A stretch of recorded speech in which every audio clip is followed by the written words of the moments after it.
All right, the 10-minute talent rant is live. I'm James Hornick, joined by Jeff Smith, and we are on the clock. The 10-minute talent rant is our ongoing series where we break down things that are broken in the talent acquisition, hiring space, maybe even pitch a solution or two. Before we dig in, all our content can be found on talentinsights.hirewell.com.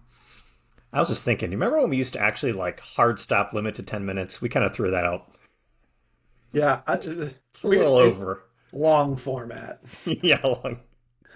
This week's topic, episode 114, why hiring problems never go away. The problem for you is that I long talk everything, so there was just no world that we were ever going to do this in 10 minutes. Yeah, we tried. Anyways. All right, so hiring problems never go away. This reminds me of classic movie Groundhog Day. And I am actually a huge fan of all the Groundhog Day ripoffs. I think there's a lot to if I had to do my top, I like Palm Springs, fantastic. Have you seen that one? Yeah. Well, it's probably my favorite. Number two, Happy Death Day is very underrated. That movie is actually a lot of fun. I've never seen any of the other three, so that one and its sequel is actually, and what was, oh no, the third, I wrote this down wrong. What was the Tom Cruise one? Edge of Tomorrow? Something like that. It was actually really good. They talk about a new sequel, they never did that. Number four, this hiring market right here, my friend. Everything we're seeing right now is the Groundhog Day market. yeah. We talk to our team every other week and about trends we're seeing so we can all kind of stay on top of like what's the latest things happening in the market. And as a complete side note, if you have a customer facing business out there, no matter what your industry is, I highly recommend you get all your customer facing people together once a month at a very minimum and just talk about what's happening because you pull some incredible insights. I love that you put insights and not, these do devolve into Yeah, it's group therapy. our airing of grievances. Airing of grievances, group therapy. I think it's important that you do it.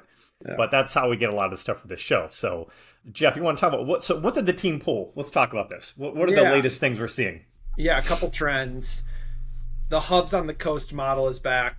San Francisco, New York, our home market in Chicago. We're seeing more and more hiring in, those three, LA, Dallas. Big markets are back. That's your takeaway. Not exclusively, of course, but noticeable enough to talk about right now. And in conjunction with that, more and more people are returning to office. And a lot of this is driven by investors, CEOs, boards, et cetera, that's saying it's the right thing to do. And we'll get into, how some of that's data driven, some of it might not be. Yeah. It's a side note. I saw actually I wasn't even aware of this. I saw a YouTube video a couple weeks back talking about Austin's decline. So I guess that I read somewhere else too that like their new startup hiring is down like 6% or something like that. So I didn't even realize that, like, we saw this anecdotally. We're seeing more hiring specifically in the traditional hub locations, but even like the new places are not doing as well as they were. Yeah. It's like 120 degrees there. Yeah. No offense, Austin. Number two, there's downward pressure on salaries, offers, etc. Won't be a shock to any of you that the days of runaway salary inflation are over. RIP 2021, the heyday of recruiting. It doesn't appear that we're going to see an increase in that anytime soon. The next thing is just this overall sentiment from companies. Well, they just don't seem like they really want it. Yeah. They don't really want to be here. If they really wanted to be here, our message would have resonated with them. And we are both advocates for both sides, companies and interviewees, selling themselves and, showing off for each other. Here's why you should hire me. Here's why, why you should work here. But let's just say, for the sake of argument, that it feels a little bit one-sided these days. Yeah. So we got the trifecta. We've got back in the office and also in more traditional locations, we've got less pay. Not just less pay, it's that the fact that like offers or there's more haggling and coming in below what the ask was, which is a different thing psychologically. And then you got to prove to me why you want to work here without telling you why you should want to work here mindset, which was the hallmark, I think, the early part of our careers. We saw that all the time. So basically 2019 and prior, is that what we're saying? Basically, we were right back to where we were before the pandemic started. So, and see I didn't want to see how the title fits now, people. Yeah. I didn't want to base an entire episode just strictly off anecdotal things we're seeing. I did pull some stats here. So Business Insider actually had a brain dump of an article, a stat dump of an article that actually had sources cited between. So Indeed postings for remote work, 7.5% in May compared to 10% in mid-2022. Year-over-year pay increases fell from 9.5% in 2021 to 3% in April 2025. That's from Gusto Payroll Services. And huge drop. Huge drop. Yeah. And then lastly, the average lowest wage people would accept for a new job dropped from $82,000 in November 2024 to $74,000 in March 2025. That's from the New York Fed. That's across all positions, all levels, all people, but it's pretty significant. So it's not just us, like these things are happening, but like, Jeff, we've both been doing this for 20 years. We've been doing the 10-minute talent rant for 5 years. I remember at first we thought like, hey, can we do more than 10 episodes? Is there really that much to talk about? Why do we keep seeing the same things coming up like over and over again? Like, why are people limiting talent pools to specific locations for roles that don't require it? Why are we haggling over a $5,000 difference in an offer amount when the positive mindset shift of that new hire could easily go negative? Or they decline, and then you're back to the drawing board with some other candidate that maybe you didn't think was as good or whatever. Yep. Why do you expect someone to interview with your company and be more excited about them than you're willing to actually sell it to them for? Like, they're just supposed to figure out how good you guys are on your own without you overtly telling them. And why do we have to keep talking?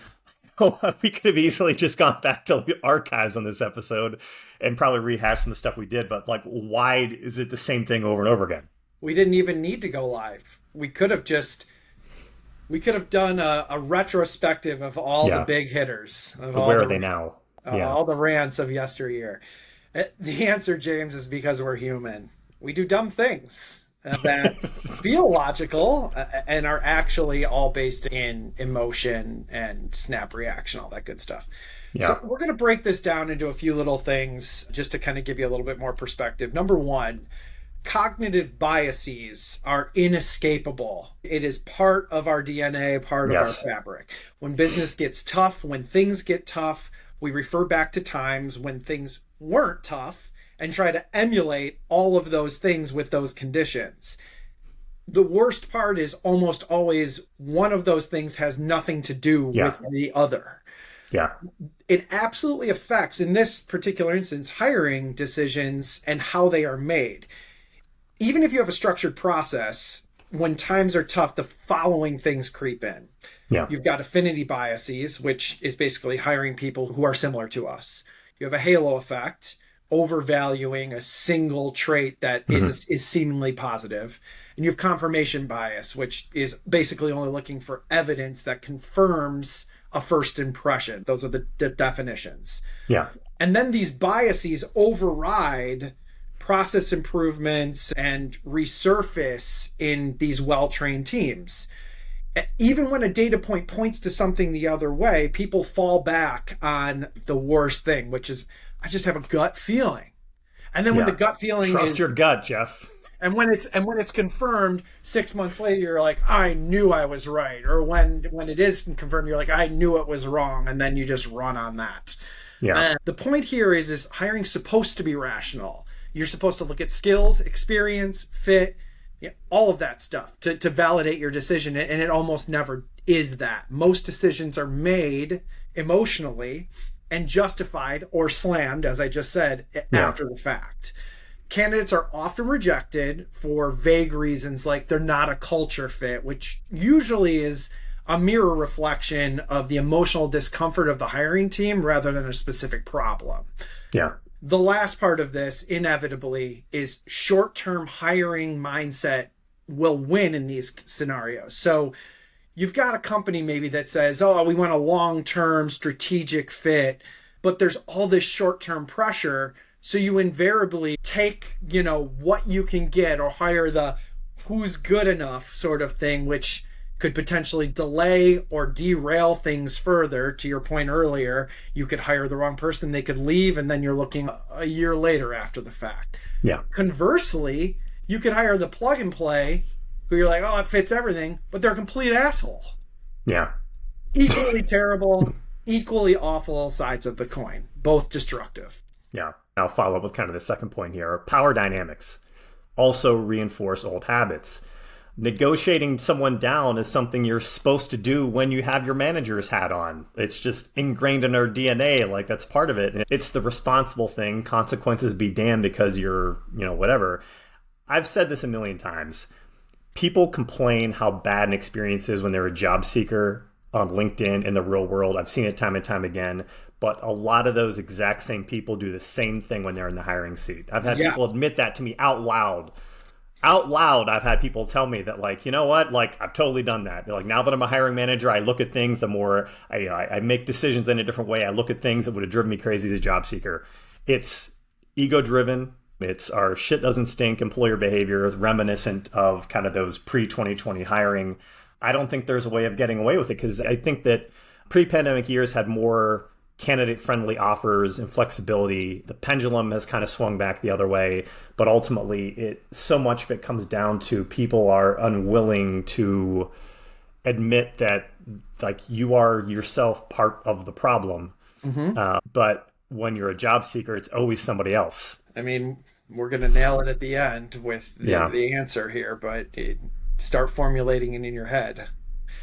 Third piece is fear of, making a hiring mistake drives this one-sided behavior. I don't want the candidate who needs to be sold. I want the one that's going to see, to your point earlier, how great we are on their own.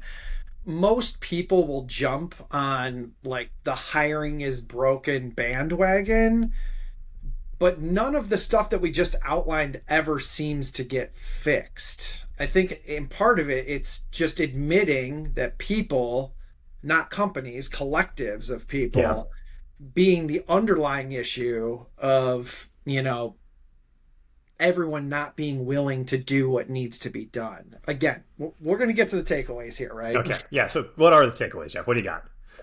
You can only control what happens inside your company. And it starts at the individual level, but also has to be a community type of effect. You're either actively trying to be as good of a person or collective of people, i.e. a company, as possible, or you are not. It really is that simple. Company culture needs to start and end with high EQ and vulnerability. All I'm saying is it basically needs the ability to understand that you or the collective will never have all the answers, and pushes you to always put yourself in the other person's shoes. The thing I'll add is if you're ever out there and you're frustrated with how your interview process went when you were interviewing for a job, instead of just complaining about it, go back to your current company. Look how things are run there, because that's the area you can actually fix. Yes. And I don't think many people do that. It's always some other company's issue, some other company's problem, but no one really wants to fix their own house or recognize when there's an issue. Yep. So basically we're saying we're all human. Yeah, basically the summation is be a human. Yeah. That's it. We are short on clock. That's a wrap for this week. Thanks for tuning in to 10 Minute Talent Rant, part of the Talent Insights series, which is always available for replay on talentinsights.hirewall.com, as well as YouTube, Apple Podcasts, Google Podcasts, Spotify, and Amazon. Jeff, thanks again as always. Everyone out there, we will see you soon.